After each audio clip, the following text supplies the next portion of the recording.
रूस में हुए आईएसआईएस के आतंकी हमले के दौरान 16 साल पहले की वो दहशत दिखाई दी जब मुंबई में 10 आतंकियों ने 60 घंटे तक आम नागरिकों पर ताबड़तोड़ फायरिंग की थी। मॉस्को पर 26/11 जैसा हमला हुआ, जिस हमले से न केवल मुंबई बल्कि पूरा देश सिहर उठा था।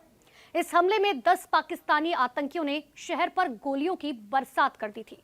इतना ही नहीं, उस हमले में 166 लोगों की मौत हो गई थी। ठीक वैसा ही हमला 22 मार्च 2024 को मॉस्को में अंजाम दिया गया। रूसी मीडिया के मुताबिक हमले में अब तक कई लोगों की मौत हो चुकी है, जबकि 100 से ज्यादा लोग घायल बताए जा रहे हैं और कई की हालत तो बहुत ज्यादा गंभीर है। जिस तरह से 2008 में मुंबई में एम्बुलेंस इधर से उधर दौड़ रही थी, कुछ वैसा ही नजारा मॉस्को में देखा गया। लोग बदहवास इधर से उधर भाग रहे थे। मॉस्को में बंदूकधारी सेना की ड्रेस पहने हुए अचानक से घुस जाते हैं और फिर अंधाधुंध गोलियां चलाने लगे। ठीक मुंबई जैसा डरावना मंजर आप तस्वीरों में साफ तौर पर देख सकते हैं।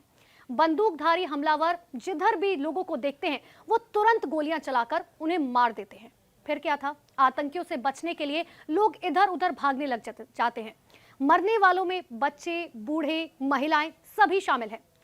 रूस की राजधानी मॉस्को में भी हर दिन की तरह सब कुछ एक जैसा था। लोग मॉस्को के क्रॉकस सिटी हॉल में जश्न मना रहे थे।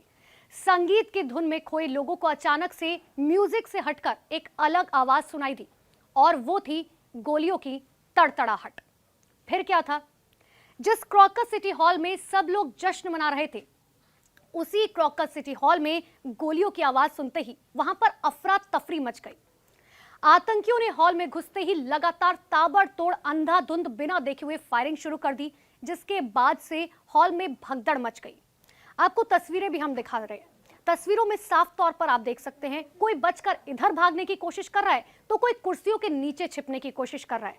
हर कोई चाहता था कि किसी भी तरीके से जान बचाकर वहां से निकल जाए। क्रॉकस सिटी हॉल में सेना की वर्दी में 4 हमलावर दिखाई दिए।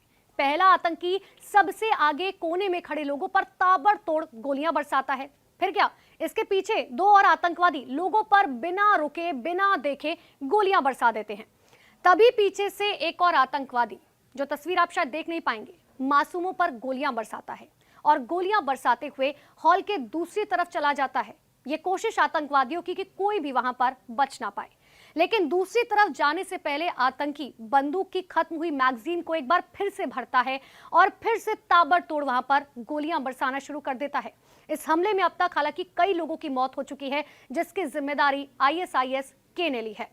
हालांकि यह हमला देखकर पूरी दुनिया को 26/11 की वो रात याद आ गई, जिसके जख्म आज भी लोगों के जहन में ताजा हैं।